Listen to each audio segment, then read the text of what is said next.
David Dayen. But let me reiterate here because, and this is a little bit meta. Obviously, it's great that 1,000 people are not losing their job in Indiana. But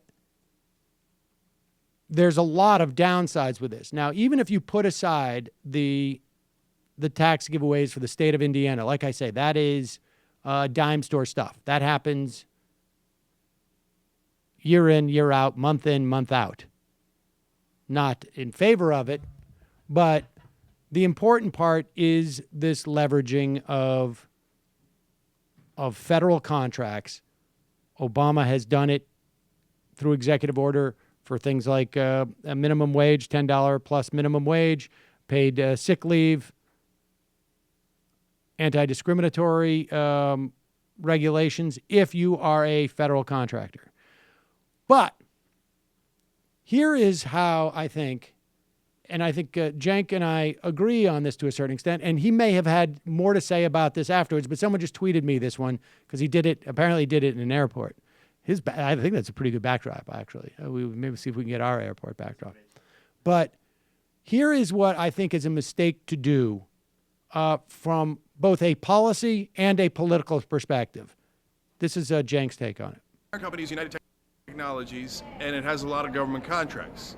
Now, if you want to get United States government contracts, then you're going to have to keep some of your jobs in the United States. Now, this is exactly what I've been saying to Democrats and President Obama, that you could do this stuff, that if you really wanted to apply pressure, there's 1,000 different ways to apply pressure. But they would never do it. I'm sorry, if you're a Democrat and you like Obama, I hate to break your heart and you want to hate me for it, that's fine. But Obama wouldn't have done that. That's not who he is. He's not that guy. And in this case, it's an absolute fact, because Obama's president right now. If he wanted, he could have pressured Carrier, but he didn't pressure Carrier. He didn't pressure United Technologies, and he didn't threaten to take away their government contracts, because he's not that strong. And he always thinks his default mode is, oh, there's nothing we could do. Oh, there's nothing we could do? Oh, no. You guys don't understand. There are consequences to that. No, I do understand. What I'm asking you to do is risk those consequences to protect American workers. And you didn't do it. And now Trump did it. Now he's going to get a world of credit. And I'm the only one who's going to tell you about the downsides of that deal. And nobody's going to remember the downsides of that deal. Nobody's going to see those tax breaks later. It's going to be a giant political win for Donald Trump. That is, by the way, as I just said, somewhat earned. There are so many options that the Democrats never choose to use. Oh, nothing we can do. Oh, corporations, we got to give them whatever they want. Oh, they want to outsource the jobs? Let them outsource the jobs. Threaten their government contracts? Yes, you threaten their government contracts. That's called being strong.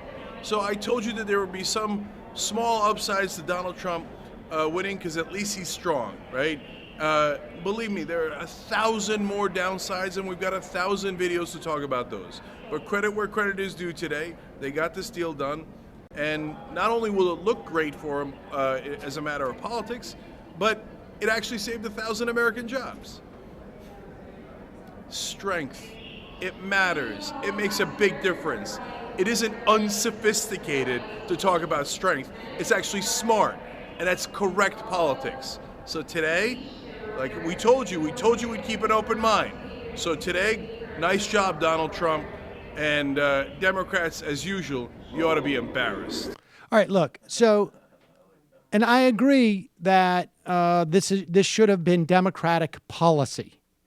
But here is the danger with making this about Donald Trump being strong.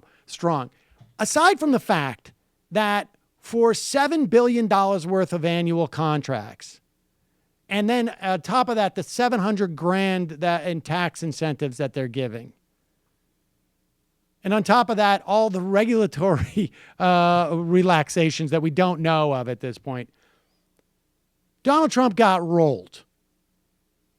But aside from that fact, the take on this is not that Donald Trump is strong, because where does that lead us? So is it okay for him by whim? Like I say, It should be policy of the United States government. Policy. I think it should be statutory, not just even from the executive branch. Statutory policy. This is what you demand for. We want a law that says if you get more than 10% of your revenue, 8% of your business from federal contracts, then you must X, Y, and Z. Like I say, Obama has an executive order. You've got to pay your workers at least $10.10 an hour. You got to give them paid sick leave. You can't discriminate. On top of that, you got to be based in the United States. You can't offshore X amount of your profits. There's a whole host of things that we can do there, but these need to be policies. It can't be about Donald Trump being strong, because that's an argument that down the road basically gives Donald Trump license to do whatever he wants as long as he's doing it from strength. Remember the old Bill Clinton, better strong than wrong, strong and wrong versus right and weak. Was that what it was? That's exactly what it was. But I told Hillary all the time, she has no integrity. And we could have had Bernie Sanders, who's strong and right. It's very, very dangerous to praise Donald Trump's strength as opposed to say, this should be policy. Because if this is going to be whimsy and Donald Trump gets to pick and choose on which companies he threatens with, well, we start with federal procurement, but we can move on to anything else, right? I mean, like, you're not going to be subject to OSHA rules, or maybe you're going to be subject to 2 times OSHA rules.